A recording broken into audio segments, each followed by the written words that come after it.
Bismillahirrahmanirrahim. Assalamualaikum warahmatullahi wabarakatuh. Alhamdulillahi rabbil alamin. Wabihi nasta'inu ala umurid dunya waddin.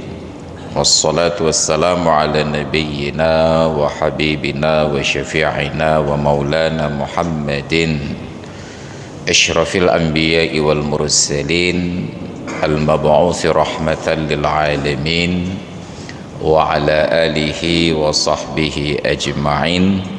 Wa qala Allah ta'ala fil Qur'anil azim, Rabbi shrah li sadri wa yassir li amri wa hlul 'uqdatam min lisani yafqahu qawli. Wa ba'du. Hadirin dan hadirat jamaah salat maghrib, salat isya dan pengajian yang dimuliakan Allah. Malam ini kita sudah berada di 4 hari bulan Zulhijjah, tepat mulai dari terbenam matahari masuk hari yang keempat Zulhijjah 1444 Hijriah. Insyaallah di hari Kamis kita merayakan Idul Adha, dan bagi yang ingin melaksanakan puasa sunnat Arafah, waktunya adalah di tanggal 9 bulan Zulhijjah. Dalam hal ini untuk kita yang di Indonesia berada di hari Rabu tanggal 28 Juni. Bila nanti ada yang bertanya kenapa tidak berpuasa Arafah di hari jemaah haji wukuf pada hari Selasa, maka tentu jawaban yang paling sederhana, ibadah sesuai dengan tempat dan waktu di mana kita berada. Jawaban yang kedua, puasa ini bukan puasa wukuf, tetapi puasa ini adalah puasa Arafah. Kenapa bukan puasa wukuf? Kalau puasa wukuf, maka sepatutnya yang paling utama berpuasa adalah orang-orang yang sedang wukuf di Arafah. Kenyataannya orang yang sedang wukuf tidak disunnatkan berpuasa. Sebagaimana salat Idul Adha itu salat pada tanggal 10 Zulhijjah, bukan ketika jemaah sedang berada di Mina. Karena jemaah haji bahkan tidak disunnatkan salat Idul Adha. Mereka sedang dalam aktivitas yang lain, yaitu melempar jamarat. Bahasa sederhananya tengah gepelit jin gitu. Tengah gelit jin. Jadi yang sunatnya justru orang-orang yang sedang tidak berada di Mina dan Muzdalifah. Jadi jangan salah persepsi, karena entah bagaimana kemarin di media sosial terlihat ada orang entah apa kapasitas ilmunya yang menyatakan okeylah kalau Idul Fitri terjadi perbedaan penetapan antara 1 dan 2 hari, seharusnya di Idul Adha tidak boleh terjadi katanya, karena Idul Adha itu berdasarkan proses wukuf. Jadi ketika orang tidak punya kapasitas ilmu tiba-tiba berfatwa, yang kacau dunia. Jadi kita berpuasa Arafah bukan karena orang sedang wukuf, tetapi karena di tempat kita berada sedang tanggal 9 Zulhijjah. Oh, saya ingin berpuasa Arafah di hari wukuf Pak Ustaz. Cara sederhananya berangkat ke Arab.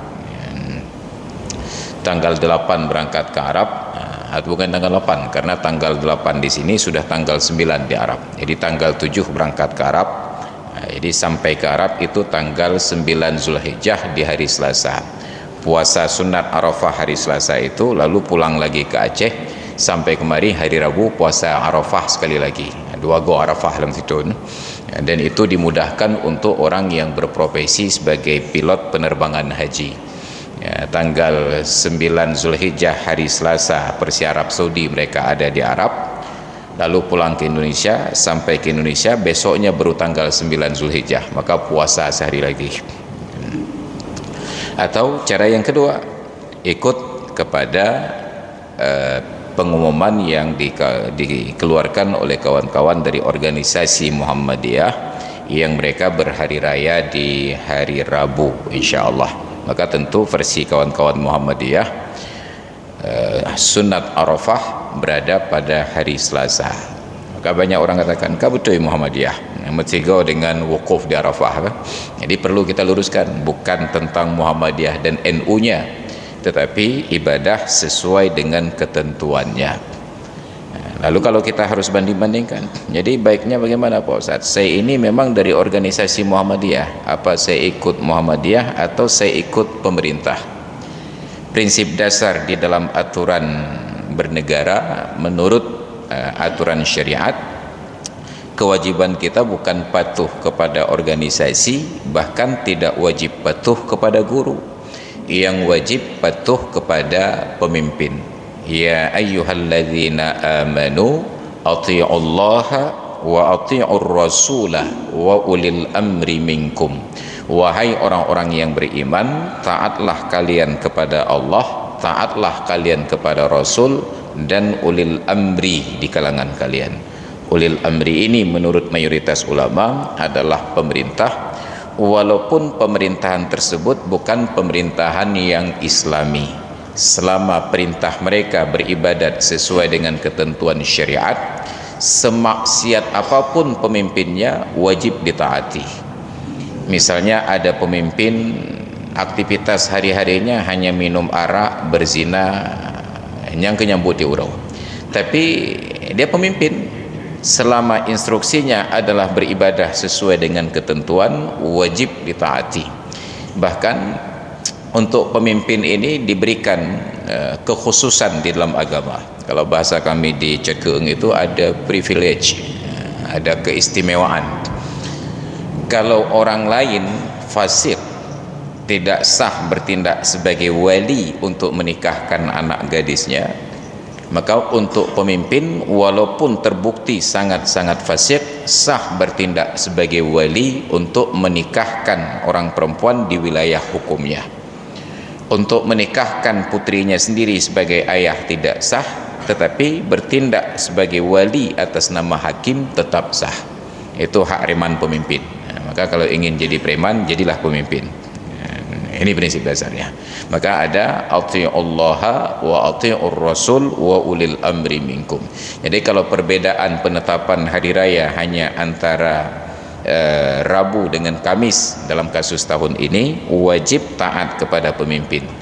Namun apabila instruksi pemimpin sudah bertentangan dengan syariat, maka kembali kepada aturan yang lain. La ta'ata li makhluqin fi maksiatil khaliq. Tidak boleh taat kepada makhluk apabila sudah menjurus perbuatan maksiat kepada khaliq. Misalnya pemerintah buat pengumuman, berhubung suhu tahun ini sedang tinggi, maka Idul Adha kita geser sekitar sepekan ke depan. Maka la ta'ata li makhluqin, tidak wajib taat, karena Idul Adha tidak bisa digeser kecuali kalau bulannya bergeser, tidak terlihat bulan. Nah, pertanyaan berikutnya, lalu kenapa di Arab terlihat bulan, kenapa di Indonesia tidak terlihat pada tanggal 29 Zulqa'dah kemarin? Terbit matahari di Indonesia lebih cepat daripada di Arab. Seharusnya terbit bulan juga di Indonesia lebih cepat daripada di Arab. Justru lebih cepat itulah yang jadi masalah, sehingga di Arab terlihat bulan, di Indonesia tidak. Kenapa? Karena matahari terbenam di Indonesia lebih cepat daripada terbenam di Arab, selisihnya 4 jam. Maka saat matahari terbenam di Indonesia, hilal bulan Zulhijjah sudah ada, tetapi karena posisinya belum terlalu tinggi dan ukurannya belum cukup untuk dilihat, maka dalam proses ru'yah tidak terpantau. Saat matahari terbenam di Arab, 4 jam kemudian posisi hilal sudah tinggi dan ukuran sudah lebih besar. Maka kalau terlihat di Arab, di Indonesia belum tentu terlihat. Tapi kalau sudah terlihat di Indonesia, di Arab pasti terlihat. Mau buat tanya mentang kalau lebih hawai lemah tekalan, dia lebih telat, lebih berat lah lemah kalan. Terlihat di Arab belum tentu terlihat di Indonesia, tapi terlihat di Indonesia sudah pasti terlihat di Arab, kecuali apabila yang melihat bulan di Arab itu tunanetra, baru nggak terlihat. Atau yang kedua, ketika matahari terbenam di Arab, seluruh wilayah Arab itu sedang dalam keadaan mendung berat, baru tidak terlihat. Namun terlihat di Arab walaupun cerah di Indonesia belum tentu akan terlihat. Ini yang kedua. Yang ketiga, ada sebuah diskusi mungkin di media sosial, terpantau secara tidak langsung. Ada pertanyaan-pertanyaan, katanya kalau sudah masuk tanggal 1 Zulhijjah sudah tidak boleh lagi potong rambut, potong kuku, dan bagian potong memotong. Ribut. Maka perlu kita jawab. Jadi dalam kesempatan ini sebagai pertemuan terakhir sebelum Hari Raya Idul Adha, dan saya sarankan bapak-bapak dan ibu-ibu malam Jumat depan jangan ikut pengajian karena nggak ada pengajian. Ya UBI taat ben nyabut malam Jumat ke.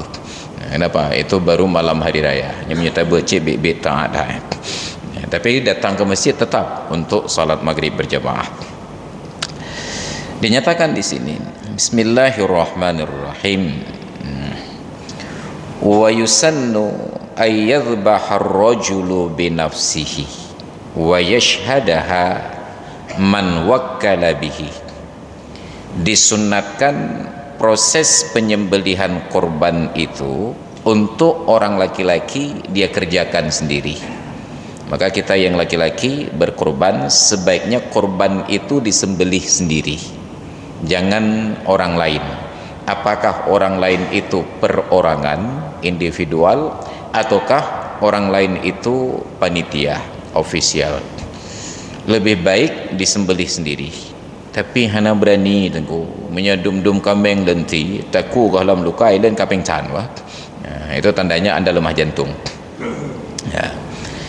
Kenapa sunat sendiri? Lil ittiba', karena mengikuti keteladanan dari Nabi sallallahu alaihi wasallam, annahu dhaha bimi'ati budnatin nahara minha biyadihi syarifati 63, bahwasanya Nabi kita Muhammad sallallahu alaihi wasallam berkorban dengan 100 ekor unta.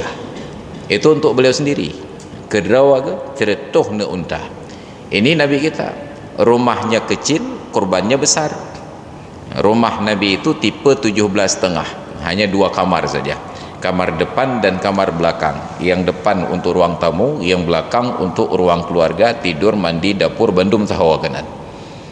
Tetapi korbannya 100 ekor unta, sedangkan rumah kita tipe 100, korbannya ekor unta saja. Bukan seekor unta, hanya ekor unta saja. Nyandum dermawan gitu ya. Beliau berkorban dengan 100 ekor unta. Dan luar biasanya, nahara minha biyadihi syarifati 63, disembelih dari 100 ekor unta tersebut dengan tangan beliau yang mulia sebanyak 63 ekor.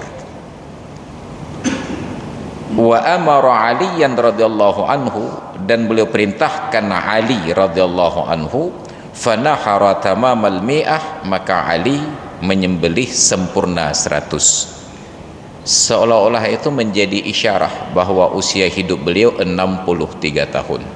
Entah kebetulan, entah sengaja, entah masuk dalam pemahaman cocokologi.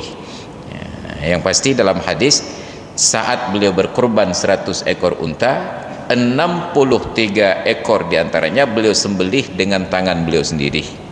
Bayangkan kekuatan beliau mampu menyembelih 63 ekor unta. Sedangkan di tempat kita 50 lemah tayuti kahe hang kemah li ku habis energi juga. Dan itu menunjukkan betapa orang-orang di masa lalu memang terlatih untuk menjadi kuat. Kalau kita melihat sekarang ini dalam peperangan, tentara itu kan menyandang senjata. senjata-senjata serbu itu yang otomatis mungkin bobotnya sekitar 15 sampai 20 kg, tapi pegang saya digantung di bahu. Sedangkan orang zaman dahulu berperang dengan menggunakan pedang. Bobot pedang itu tidak ringan, 10, 15 sampai 20 kilonya kena gayo-ayun lebih sepanjang hari, mulai dari pagi sampai petang. Kalau sempat kita yang latihan menang ke lapar aja dia, terlatih kekuatan tangannya. Dan orang Arab itu memang kuat-kuat. Saya perhatikan ketika dulu kami dari sekretariat mahasiswa Aceh pindah rumah, ternyata di apartemen baru tidak diizinkan barang-barang berat diangkat dengan menggunakan lift. Lift hanya untuk manusia saja. Jadi terpaksalah kulkas itu diangkat lewat tangga. Bayangkan ke lantai ke-6, 6 lantai. Mahasiswa Aceh nggak sanggup, maka kita sewa orang Arab bawabnya itu untuk mengangkat. Sendiri dia angkat ke lantai 6. Ya, itanya 6 takut royong talu, kawannya tiro lantai 6 ibu. Jadi kalau sempat perang darat Indonesia dengan Arab, habis nih tempah. Ya. Ini Nabi sendiri beliau sembelih 63 ekor, lalu beliau perintahkan menantunya Ali untuk melanjutkan sampai sempurna 100 ekor disembelih. Wa kharaja birrajuli almar'atu, maka keluar dengan kata-kata laki perempuan. Maka sunnat bagi orang perempuan antuni barajulan yazbahu anha, untuk mewakilkan seorang laki-laki menyembelih untuknya. Wa misluha, dan sama seperti perempuan al-khunsa, orang khunsa. Dan termasuk dalam maknanya wa man dha'ufa minar rijali, dan yang laih dari kalangan laki-laki sunnat mewakilkan orang lain untuk menyembelih. Wal a'ma,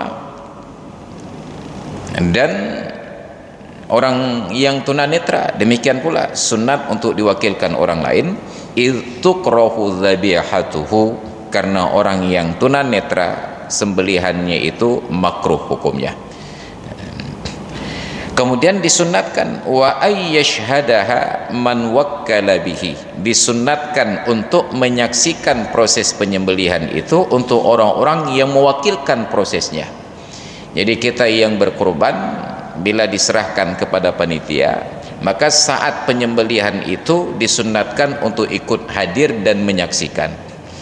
Jadi secara tidak langsung di dalam Islam itu ada pembelajaran untuk batin dan hati menjadi kuat melihat pemandangan seperti ini. Sedangkan dunia sekarang menjadikan kita laih. Maka kalau ada proses penyembelihan hewan kita upload di media sosial, itu langsung ditutup videonya. Ini ada kekerasan, makanya bencong benar-benar lewatnya. Sedangkan dulu ini dipersaksikan agar kita menjadi kuat. Dulu proses hukuman cambuk, hukuman rajam itu dipersaksikan ke publik agar orang menjadi kuat batinnya. Sekarang kita ribut, hukuman cambuk itu di ruang terbuka atau ruang tertutup. Ini kalau di ruang terbuka ditonton oleh anak-anak bagaimana? Anak-anak menonton hukuman cambuk yang terstruktur dan ada prosedur, itu kita anggap tontonan kekerasan. Tetapi ketika di jalan raya kebut-kebutan temenak-temenak, tidak kita tutup dari pandangan anak-anak. Makanya kita ini memang pemikirannya aneh.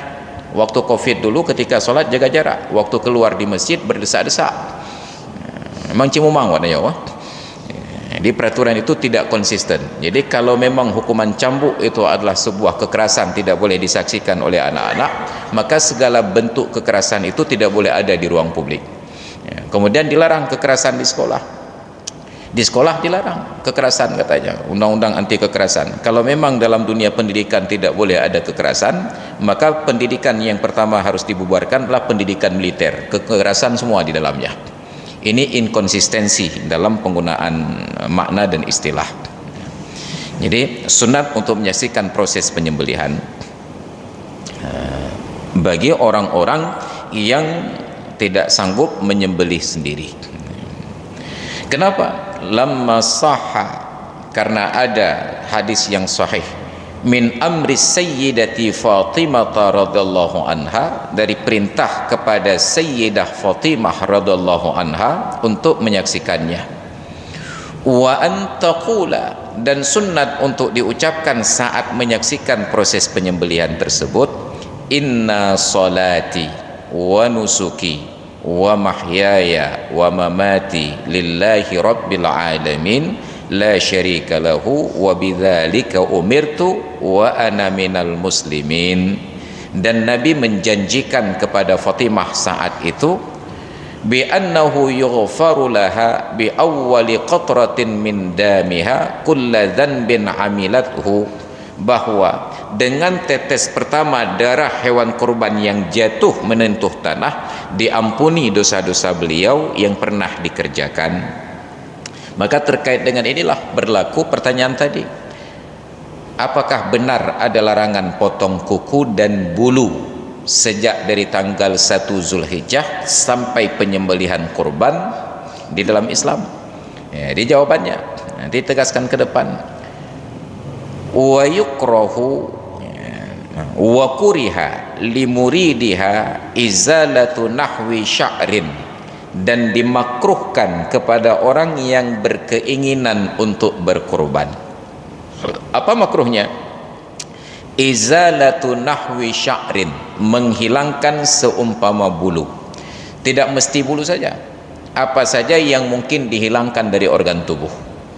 Makruh menghilangkan seumpama bulu bagi orang yang ingin berkurban. Kapan? Fi 'ishri Dzulhijjati, pada 10 hari pertama bulan Zulhijjah, wa ayyamit tasyrik, dan pada hari-hari tasyrik. Kapan baru boleh potong lagi? Hatta yadhiya, sehingga dia berkurban. Maka kalau disembelih kurban di hari pertama, begitu selesai sembelih udah boleh potong rambut, potong kuku dan seumpamanya. Tetapi larangan ini bukan larangan haram, makruh saja. Dalam Islam jangankan yang makruh, yang haram pun ada pengecualian. Maka ketentuan umum dalam kaidah usul fiqh, ad-daruratu tubihul mahdurah, kondisi-kondisi darurat membolehkan kita melakukan perkara yang diharamkan. Apa standar darurat? Mengancam keselamatan nyawa, kalau tidak dilakukan mati. Apakah dia atau orang lain yang menghadapinya, atau binatang-binatang tertentu yang dimuliakan dalam Islam. Standar kedua di bawahnya, atau menimbulkan cacat pada organ tubuh. Standar ketiga, atau menyebabkan sakit bertambah parah. Standar keempat, atau menyebabkan lamanya proses penyembuhan. Maka hal-hal yang menyebabkan salah satu dari 4 perkara ini disebut dengan darurat. Sedangkan yang makruh itu hilang dengan sebab hajat. Wal makruhatu wal hajatu tubihul makruhat. Sedangkan hajat itu membolehkan kita melakukan perkara yang makruh-makruh. Contoh, orang berwudu, mukanya basah, tangannya basah, kepala dan kaki basah, mengelap bekas wudu itu makruh. Tetapi apabila ada hajat, hilang makruh. Apa contoh hajat? Sederhana saja. Untuk pekerjaan tersebut dia punya jawaban. Begitu selesai berwudu, dia ambil tisu, dilap muka, lap tangan. Kita bertanya, hei, kepuna lap wudu? Lepi dah dengku. Hilang makruh, karena ada jawaban. Tapi kalau jawabannya tidak diterima, maka tetap hukumnya makruh. Hei, bukan lapnya. Alah, hana mu'oh sagai basah dan makruh hukumnya, karena jawabannya hana mu'oh sagai. Sudah jawabannya hana mu'oh, isinya hana mu'oh juga. Bukan dalam hana mu'oh nengku. Hanya jawaban yang hana mu'oh, yang bit-bit hana mu'oh saja. Nah, orang mandi di kamar mandi, tertutup kamar mandi, telanjang, makruh mandi telanjang. Fa innahu yarakum huwa wa qabiluhu min haitsu la tarawnahum. Jin CS itu menonton kalian di tempat yang kalian tidak bisa melihat mereka. Jadi jangan pikirkan yang hobi pornografi itu manusia saja. Jin dengan iblisnya lebih galak alam nontonnya.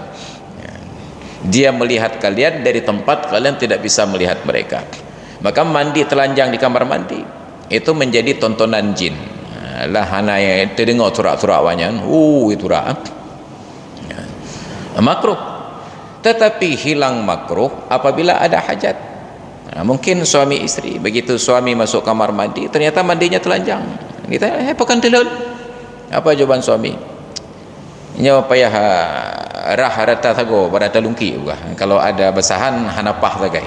Ada alasan. Kalau ada alasan maka hilang makruh. Ya. Duduk di kamar tidur sendiri, enggak ada orang. Bertelanjang bulat ataupun enggak bulat boleh juga, peta. Ya. Lepakan telah saya telanjang bulat juga. Ya. Bertelanjang. Ini pekan telan. Kalau ada jawaban yang diterima maka hilang makruh. Bahkan telun suum dahat hilang makruh. Tapi selanjutnya apakah telun galak-galak ke ya, makruh hukumnya. Ya, maka yang makruh itu hilang apabila ada hajat. Ini ketentuan umum. Jadi artinya di dalam Islam itu tidak ada yang mutlak. Bahasa kerennya sekarang enggak ada yang namanya harga mati dalam Islam. Semua dapat dinegosiasi ulang. Karena yang harga mati cuma ada di negeri ini, itu pun cuma 2 perkara. Yang pertama NKRI, yang kedua vaksinasi. Hanya itu yang harga mati. NKRI harga mati dan vaksinasi harga mati. Tidak divaksin bisa mati, sudah divaksin mati juga. Dalam Islam nggak ada harga mati. Jangankan potong rambut dan kuku pada 10 hari Zulhijjah untuk orang yang berkorban, bahkan salat fardu yang ditentukan waktunya bukan harga mati, masih ada negosiasi. Sudah tiba waktu salat, apakah wajib segera salat? Tidak. Para ulama katakan salat itu wajib ala tarakhi, tidak wajib alal faur. Yang penting tetap di dalam waktu, jangan keluar. Masalah di awal, di tengah dan di akhir itu tentang fadilah dan afdal, bukan tentang sah dan batal. Begitu berkumandang azan Isya, langsung kita bersiap salat Isya, itu fadilah. Tapi fadilah tersebut akan berubah sesuai dengan situasi dan kondisi. Ketika azan Isya berkumandang, kita sedang bersiap-siap untuk keluar menuju masjid, berwuduk, tutup aurat, tiba-tiba datang tamu satu rombongan. Salat berjamaah Isya di awal waktu dan salat fardu yang lain fadilah. Fadilah ini kedudukannya hanya sunat, tidak ada yang wajib. Tetapi memuliakan tamu hukumnya wajib dan fardhu ain untuk tuan rumahnya. Ketika kita sudah bersiap mau ke masjid, teruk jamai tamu rombongan. Apa lantas kita tunjukkan wajah macam Allah Tuhan ini haijak? Enggak boleh. Tetap harus menunjukkan wajah ceria. Sambut tamu dulu, persilahkan masuk. Kalau kira-kira terlihat tamu lelah, suguhkan minuman. Tapi sudah qamat, layani tamu dulu, duduk sebentar. Nah, ketika dirasa tamu sudah nyaman, baru kita kalkulasi kemungkinannya apakah pantas kita minta izin meninggalkan tamu atau tidak. Kalau tidak, layani tamu, karena melayani tamu fardhu ain, sedangkan salat berjamaah di awal waktu hukumnya sunat. Jadi jangan nanti kita udah bersiap-siap ke masjid, begitu keluar datang tamu satu rombongan, kita bilang ke tamu, Pak, baik netre lain duduk dalam motor le siat lenjak sembahyang le masjid. Untuk menyunat ingat lewa, menyunat ingat. Menyunatkan duduk juga ingat. Nauzubillah. Maka tidak ada yang harga mati. Jadi ketika kita lupa tentang prioritas ini, maka terjadilah hal-hal yang buruk tentang syariat. Saya ingat dulu, saya berangkat pulang dari Aceh Selatan menuju Banda Aceh. Sampai di Melabuh, saya sudah salat zuhur jamaah takdim. Sampai di Melabuh, singgah di rumah seorang kerabat, dapat informasi bahwa kerabat yang satunya sedang acara kenduri di rumah. Saya datang pas azan asar berkumandang. Saya parkir dengan istri dan anak turun masuk rumah tersebut. Pada saat semua laki-laki di rumah itu keluar menuju masjid, tak ada hawanya. Istri saya masuk ke dalam bergabung dengan yang perempuan. Saya duduk seorang diri di ruang laki-laki, sebatang kara, merana. 5 menit, 10 menit, 15 menit, sampai setengah jam waktu berlalu. Karena durasi silaturahmi saya rasa sudah cukup dan perlu melanjutkan ke Banda Aceh. Istri keluar, kami pamit. saya sampai ke pintu mobil, baru terlihat yang laki-laki baru pulang dari masjid. Saya paham mereka orang taat, tetapi saya tidak bisa berdamai dengan hati. Saya pasang niat, ya Allah Tuhan, kau nyawa tema aku hampir di rumah ya. Kekecewaan kita itu nggak bisa dibantah. Putus silaturahmi karena tuan rumah lupa tentang aulawiyat, skala prioritas. Andai kata saat saya baru datang mereka tetap menunggu dulu, piuh oleh tengku duduk oleh JP, adalah basa-basi barang 1 menit 2 menit, mereka pamit, kita paham. Ustaz, naik kemahnya karena kazan lenjak semayang lecet no preh-preh no ejet. Enak hati kita. Ini tamu yang lain bahkan tuan rumah semuanya keluar. Kalau lagi mi keung ni tinggal cicok keung. Ya, aja mi keung lah.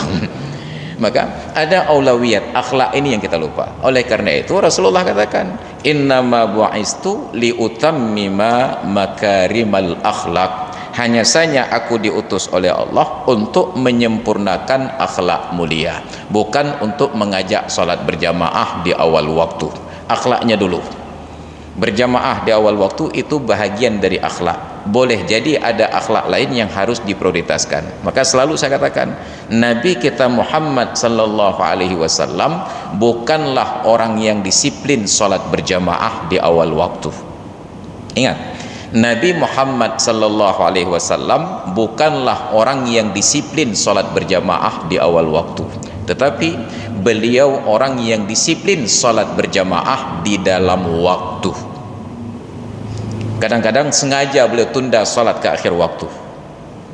Kenapa? Karena kasihan kepada umat. Ketika matahari sedang terik seperti sekarang ini, itu azan duhur, mungkin dalam ukuran waktu kita sekarang, beliau perintahkan untuk dikumandangkan pada jam 3:30. Kenapa? Agar sahabat yang keluar salat duhur ke masjid tidak harus berulang balik datang lagi pada waktu asar. Jam 3:30 kumandang azan, datang para sahabat ke masjid, salat qabliyah duhur, salat duhur, salat ba'diyah duhur, tunggu sebentar, masuk waktu asar. Azan, qamat, salat asar berjamaah, pulang. Sehingga nanti ada ungkapan yang disebut dengan jamak suari. Nabi dan para sahabat di Madinah tidak musafir, tidak hujan, tidak sakit, tapi salat duhur dan asar dijamak. Kata jumhur ulama, bukan dijamak, tetapi terlihat seperti dijamak. Kenapa? Salat duhur di akhir waktu, salat asar di awal waktu. Begitu selesai salat duhur, tunggu sebentar salat asar. Duhur pada waktunya, asar pada waktunya. Itu Nabi. Kita sekarang salat di awal waktu harga mati.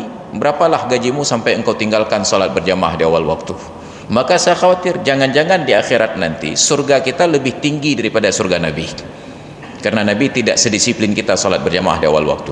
Maka hai dah fikir kan, ke raya rumah agen ngaudnain. Ini keteladanan akhlak. Kita sekarang tidak belajar tentang akhlak. Dakwah guru-guru kita dan para ustaz hanya tentang salat berjamaah di awal waktu. Maka kita merasa seolah-olah di Aceh ini tanggung jawab tentang syariat itu sudah selesai hanya ketika masjid itu penuh saat salat berjamaah. Bukan ketika masjid penuh, tetapi ketika orang yang berinteraksi dengan kita merasakan kehadiran akhlak tersebut. Ada akhlaknya. Maka ada prioritas aulawiyat. Jadi makruh bukan haram. Maka hilang makruh apabila ada hajat.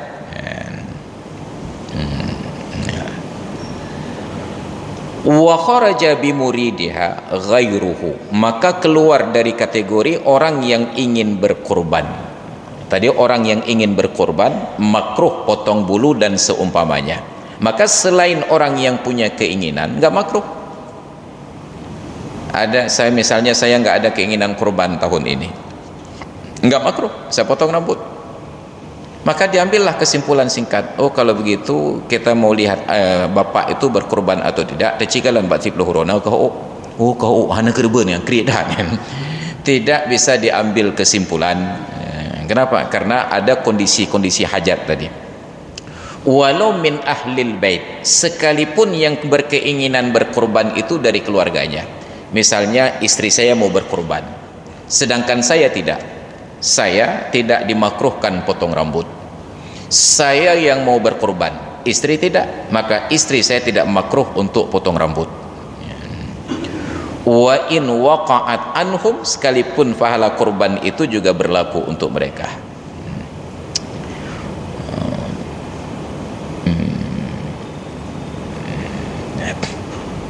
Wal qawlu bi kirahati ma dzukira huwa al mu'tamad, maka pendapat yang menyatakan makruh itu yang mu'tamad. Wa qila haramun, tapi ada pendapat lain yang katakan haram. Qila, karena pendapatnya dhaif diungkapkan dengan kata-kata qila. Pendapat mu'tamadnya menyatakan makruh. Yang menyatakan haram tersebut diantaranya ada Imam Ahmad bin Hanbal. Menurut Imam Ahmad, orang yang ingin berkorban, maka dari tanggal 1 Zulhijjah sampai saat penyembelihan korban itu haram potong rambut dan potong kuku. Karena Imam Ahmad termasuk dalam kategori para ulama yang mutasyaddid, beliau itu sangat ketat dalam syariat. Maka dalam pendapat Imam Ahmad, salat fardu 5 waktu berjamaah itu fardu ain. Kita mazhab Hambali, salat Isya sendiri di rumah, salatnya sah tetapi berdosa karena tidak berjamaah. Itu menurut Imam Ahmad. Maka termasuk dalam bab kurban tadi, kata Imam Ahmad, orang yang ada niat berkurban, maka makruh, haram hukumnya potong rambut, potong kuku sejak tanggal 1 Zulhijjah. Sedangkan kita bukan mazhab Ahmad, kita mazhab Syafi'i. Tapi saya enggak tahu saya mazhab apa Ustaz. Nyangka gurah. Engkara abi humu mazhab ana udah pula. Ila hang udah pun mazhab dah Ustaz. Untuk identifikasi mazhab paling mudah itu ketika berwudu. Bila saat berwudu Anda basuh kepala seluruhnya dari depan sampai belakang, besar kemungkinan itu mazhab Maliki, dari ke sampai ulikut.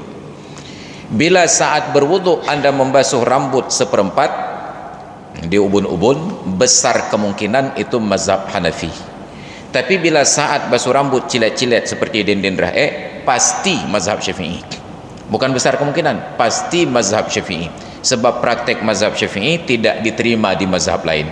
Tapi yang basuh rambut dari depan sampai belakang, belakang ke depan, itu diterima dalam mazhab Syafi'i dan wajib dalam mazhab Malik. Basuh rambut seperempat diterima dalam mazhab Syafi'i, wajib dalam mazhab Hanafi. Tapi basuh rambut cilet-cilet, Imam Hanafi tidak terima, Imam Maliki tidak terima. Maka pasti mazhab Syafi'i. Itu identifikasi. Oh, menyamanan Syafi'i lan tengku bah. Baru tak tahu mazhabnya apa. Ini Imam Ahmad menurut beliau haram. Sedangkan kita mazhab Syafi'i. Dalam mazhab Syafi'i yang mu'tamadnya makruh.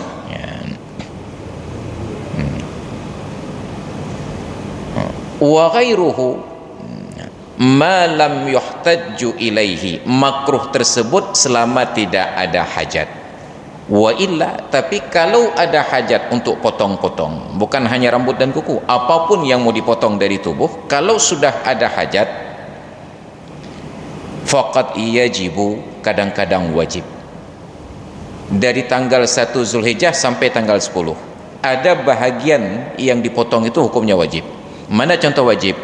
Ka qata'i yadi sariqin, seperti memotong tangan pencuri.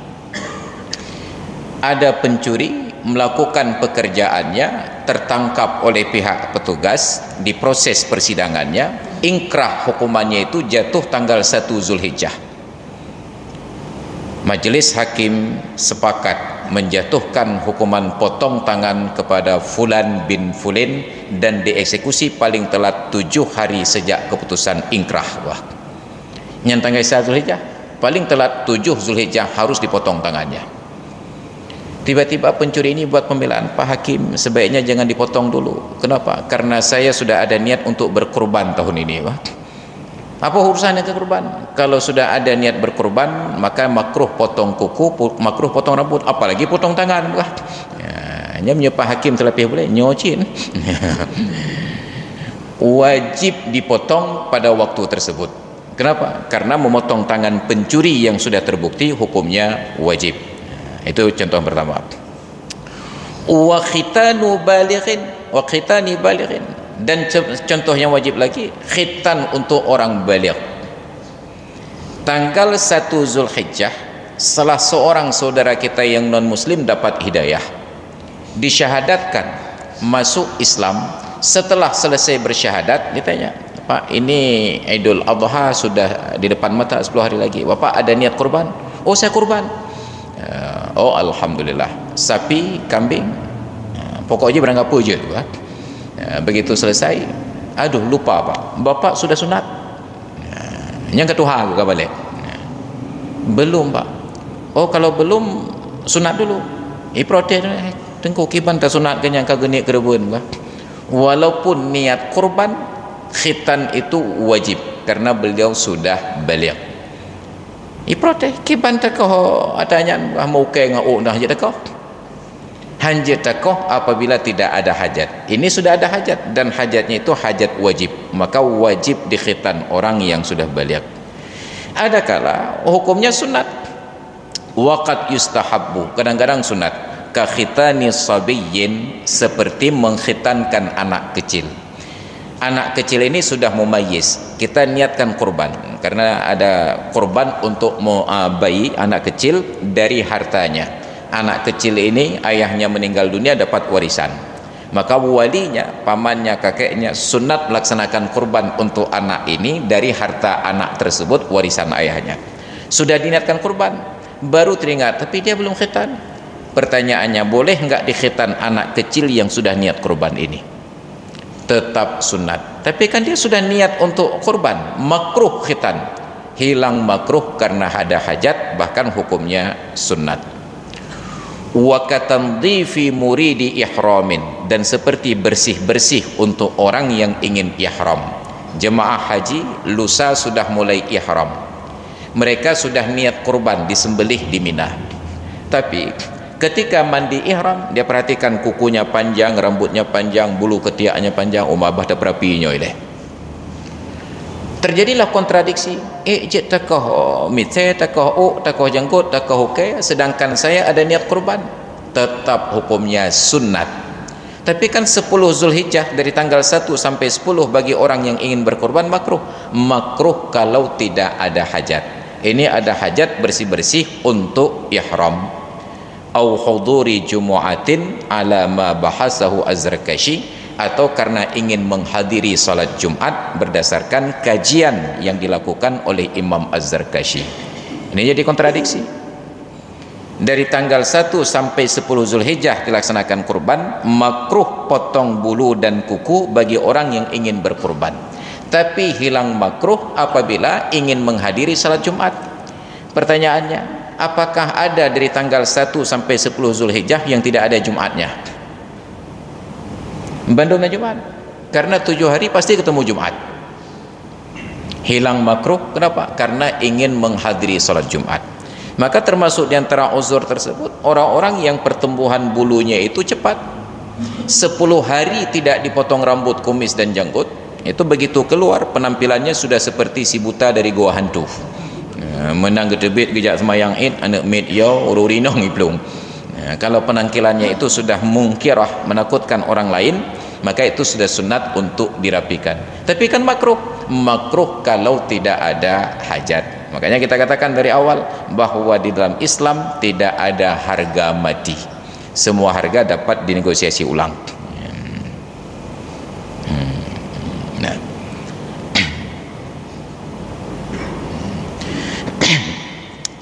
tanbih, sebuah peringatan penting, karena ini juga menyangkut pertanyaan, apa boleh daging kurban itu dipindah-pindah? Kita sembelih kurban, kita beli hewan kurban di cot masjid, lalu penyembelihannya dipindah ke cot keung umpamanya, tapi cot dua ke. Jazama fin nihayati, telah dipastikan oleh Imam Ar-Ramli di dalam kitab Nihayatul Muhtaj, bihirmati naqlil udhiyati, haram hukumnya memindahkan kurban. Di dalam ungkapan beliau, wa yamtani'u naqluha an baladil udhiyati kazzakati, dan tertegahlah memindahkan kurban dari negeri tempat penyelenggaraan sama seperti zakat. Itu pada Imam Ramli. Tapi Imam Ramli selalu berbeda pendapat, sering berbeda pendapat dengan Imam Ibnu Hajar dalam kitab Tuhfatul Muhtaj. Wa yamtani'u naqluha, mutlaqan sawaun al-mandubatu wal wajibatu. Sama hukumnya. Tidak boleh memindahkan hewan kurban secara mutlak, apakah kurban sunat atau kurban wajib. Yang dimaksudkan minal wal muradu minal mandubah, yang dimaksudkan dari kurban sunat itu hirmatu naqli ma yajibu at-tasadduqu bihi minha, haram memindahkan kadar yang wajib disedekahkan dari hewan kurban tersebut. Di awal-awal dulu kita nyatakan kurban sunat itu ada 3 peruntukan. Satu bagian, bukan sepertiga, satu bagian untuk dimakan oleh pemiliknya, satu bagian untuk dihadiahkan kepada tetangga-tetangganya, satu bagian disedekahkan untuk fakir miskin dalam keadaan daging mentah. Maka yang tidak boleh dipindahkan ini adalah yang wajib disedekahkan untuk fakir miskin dari kategori kurban sunat.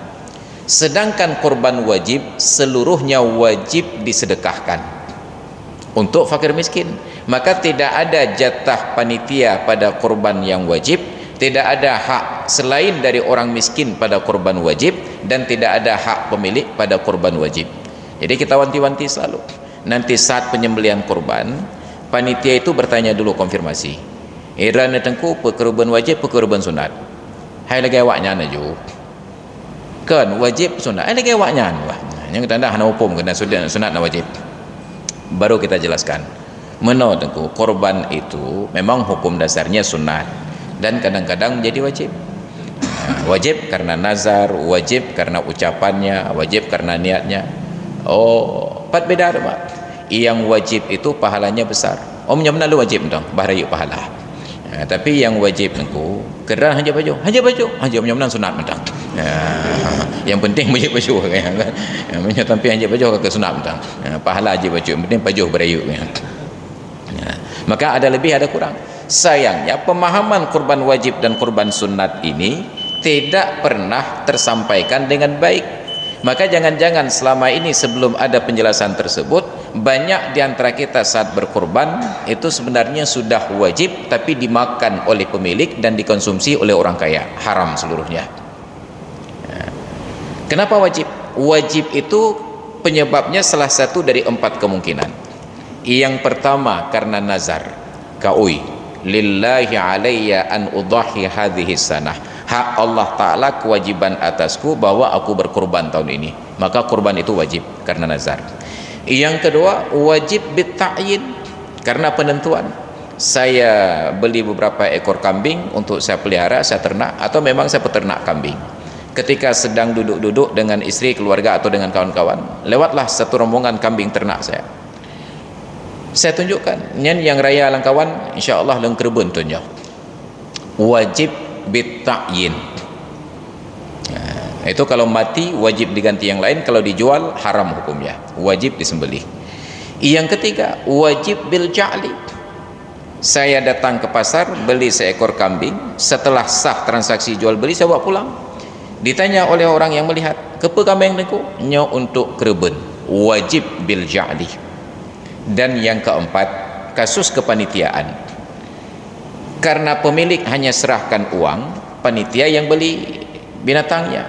Di hari penyembelihan niat panitia itu menentukan status kurban. Kalau panitia saat menyembelih, ini kurban bapak fulan bin fulin, ini kurban ibu fulan binti fulin, ini kurban fulan bin fulin, maka kurban itu hukumnya wajib. Supaya tidak menjadi wajib, diniatkan sunat. Ini kurban sunat bapak fulan bin fulin, ini kurban sunat ibu fulan binti fulin, ini kurban sunat si fulan bin fulin. Kalau tidak diniatkan sunat pada keempat-empat kasus, itu menjadi kurban. Pada ketiga kasus selain dari nazar tadi, itu menjadi kurban wajib. Kalau sudah wajib, ketentuan pertama wajib disembelih, tidak boleh dijual, tidak boleh diganti walaupun dengan yang lebih baik. Aturan yang kedua, wajib disedekahkan seluruhnya kepada fakir miskin, dari ujung hidung sampai ujung ekor. Tidak boleh diperjualbelikan, tidak boleh dijadikan ongkos, tidak boleh diberikan kepada pemilik, dan tidak boleh diterima kecuali oleh orang miskin. Selain orang miskin tidak boleh terima. itu pada kurban wajib. Makanya nanti saat penyembelihan kurban, kalau memang ada kategori wajib, ada yang sunat, itu dipisah dagingnya. Yang wajib lah no, yang sunat lah no. Untuk yang wajib, semua tumpukannya itu hak fakir miskin. Sedangkan yang sunat ini ada hak fakir miskin, ada hak orang kaya, ada hak pemiliknya. Tidak pernah dijabarkan selama ini, dan itu menjadi masalah bagi kita. Enggak berkurban tidak berdosa, begitu berkurban tidak sesuai ketentuan jadi dosa. Ya. Nah, jadi termasuk diantara makna haram tadi, kalau tadi sudah disembelih, jatah fakir miskin dipindah ke tempat lain. Adapun selain jatah fakir miskin boleh dipindah kemanapun. Ini sudah selesai hak fakir miskin di cot masjid. Nyo seperlainya tumpuk orang kecil medung. Yang tumpukan jatah orang miskin ini tidak boleh dipindah ke tempat lain. Tapi ada dua bahagian lagi, jatah pemilik, jatah orang-orang kaya, hadiah kurang lain, itu boleh dibawa kemanapun. Yang kedua, hewan kurban kalau sudah dibeli, umpamanya ada 20 ekor sapi, 50 ekor kambing, sudah ditambatkan di pekarangan menasah atau masjid. Orang miskin cot masjid lewat-lewat sudah menghitung-hitung, alhamdulillah 20 nek lemo, 50 nek kambing, nyot sanghi 30 kilo tapon nak berumpuk 3 nya. Mereka lewat sudah hitung-hitung, kalkulasi. Begitu dia hari penyembelihan, terlihat sapi hanya tinggal 10 ekor. Ini temanjang-temanjang orang fakir. Nyan hokai balain. Padahal panitia memberikan sebahagian dari hewan kurban tersebut diantarkan ke kampung yang lain.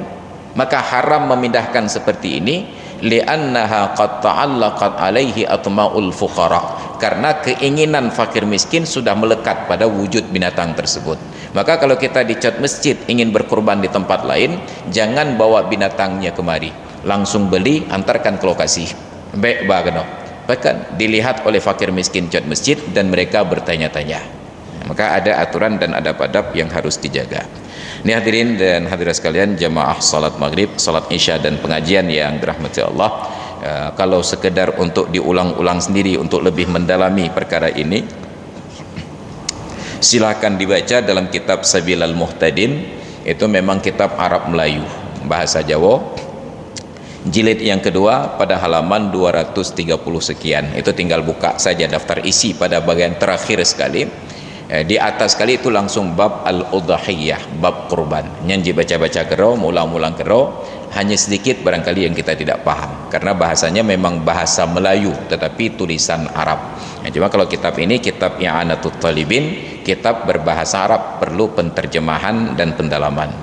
Baik, karena waktu pula yang memisahkan kita, sudah tiba saatnya kumandang azan Isya.